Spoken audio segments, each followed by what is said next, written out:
කවදාවත් පෞල් උපදේශනයට සහභාගී වෙලා ඉන්න කාන්තාවක් මුණ ගැහෙන්න එක්තරා යුවලක් පැමිණෙනවා. මේ යුවල වසර 20ක් තිස්සේ එකට පෞල් ජීවිතය ගත කළ යුවලක්. නමුත් දෙදෙනාම එකිනෙකා රුස්සන්නේ නැහැ. දෙදෙනාම ඉන්නේ අමනාපයෙන්. මේ පෞල් උපදේශනය කරන කාන්තාව උපදේශිකාව මේ දෙදෙනා සමග සෑහෙන වේලාවක් වෙනම කතා කරනවා. පෞද්ගලිකව දෙදෙනාගෙන් ප්‍රශ්න විමසනවා. අවසානයේ මේ උපදේශිකාව මේ යුවලට කියනවා එයා ඉදිරියේ විවෘතව කතා කරන්න කියලා.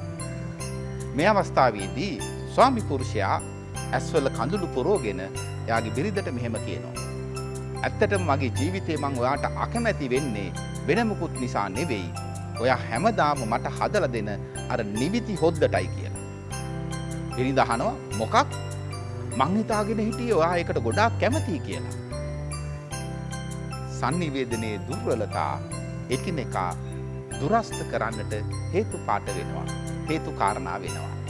sannivedanaye හොඳට තියෙනවා නම් සම්බන්ධතාවයන් හොඳට ගොඩනැගෙනවා.